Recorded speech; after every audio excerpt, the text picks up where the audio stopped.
पिशाच और डायन से हम सब लोग डरते हैं, पर हमारा यूनिवर्स में ब्लैक होल जैसा डरावना कुछ भी नहीं है। ब्लैक होल 3 कारणों से डरावने होते हैं।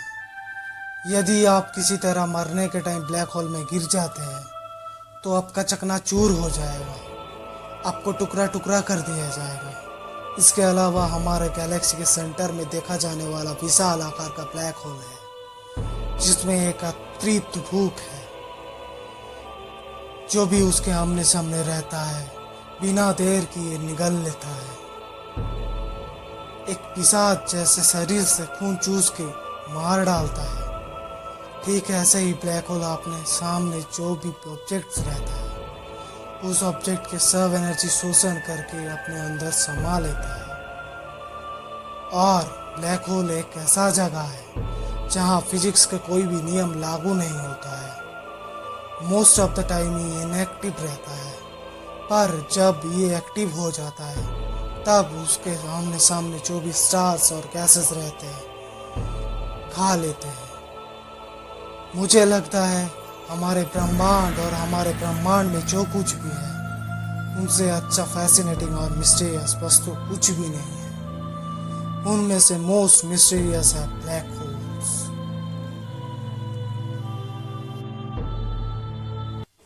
स्टीफन हॉकिंग्स अपने book the brief history of time में लिखा है, ब्लैक होल में गिरने वाले किसी का भी भाग्य एक दर्दनाक स्पैगेटिफिकेशन होगा। एस्ट्रोफिजिक्स में स्पैगेटिफिकेशन है एक बहुत मजबूत नॉन होमोजेनियस ग्रेविटेशनल फील्ड में particle stretching and horizontal compression of object into long thin shape. ये टाइडल फोर्स के कारण और ब्लैक होल के पास होता है।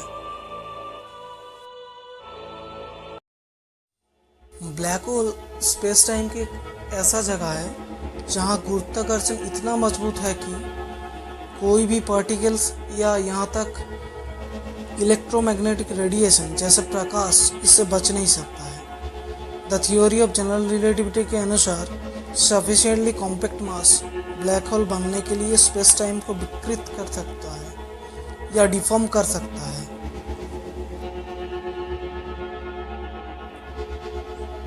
तो जहाँ से एस्केप हो जाता है उस सीमा को इवेंट होराइजन कहा जाता है।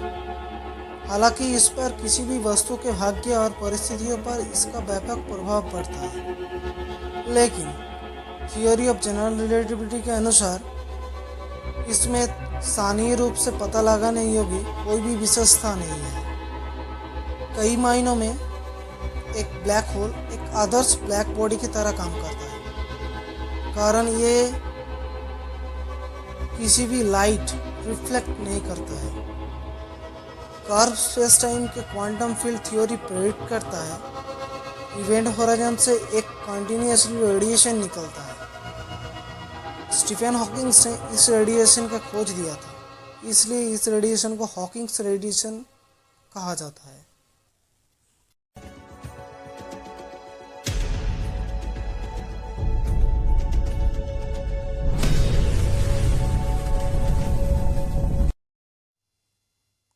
जब बहुत बड़े आकार के तारे के जीवन चक्र के अंत हो जाता है तब ब्लैक होल का निर्माण होता है। वैज्ञानिकों ने कई अलग अलग प्रकार के ब्लैक होल का सिद्धांत दिया है। स्टेलर और सुपरमैसिव ब्लैक होल्स उनमें से सबसे कॉमन माना जाता है। स्टेलर ब्लैक होल्स बनता है जब किसी बड़े तारे का अंत हो जाता है और कोलैप्स हो जाता है। ये हमारे सन के मास से लगभग 10 से 20 गुना अधिक होते हैं।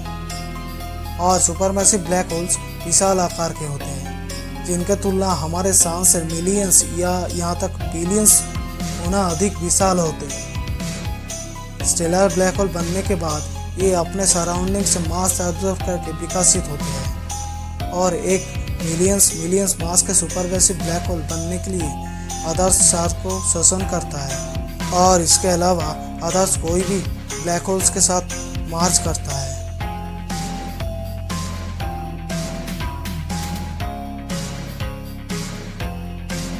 इस बात पर आम सहमति है कि मोस्ट ऑफ द गैलेक्सीज में सुपरमैसिव ब्लैक होल एग्जिस्ट करता है।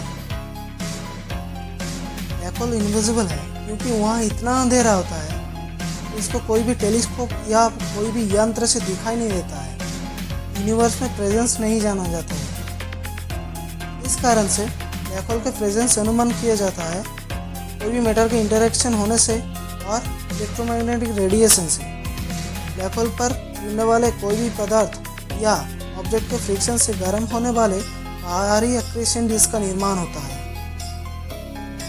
सुपरमैसिव ब्लैक होल के बहुत करीब से गुजरने वाले स्टार्स को निगलने से पहले शाइन करने वाले स्ट्रीमर्स में विभाजित हो जाता है। ये एक्रेशन डिस्क क्या होता है?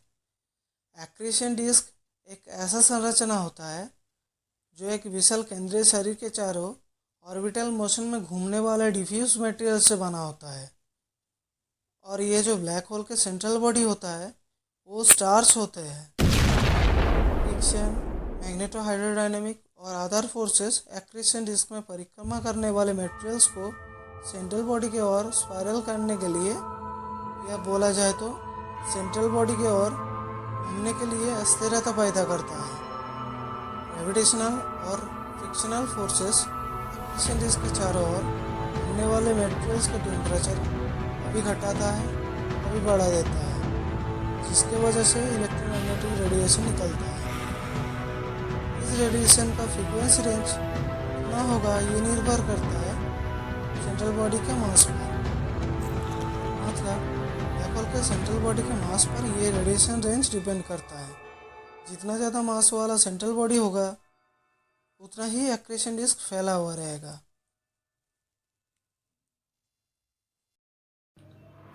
नमस्कार दोस्तों, मैं Sandeep ATA Sandeep video channel में आपका स्वागत है। इस तरह हमारे यूनिवर्स के रोमांचकर वीडियो, साइंस और टेक्नोलॉजी के वीडियो देखने के लिए और अपना भाई को सपोर्ट करने के लिए इस चैनल को सब्सक्राइब, वीडियो को लाइक कीजिए। ब्लैक होल के एक थियोरेटिकल इमेज दिया था, तब उसका कोई भी प्रमाणित छवि और रियल प्रूफ नहीं था।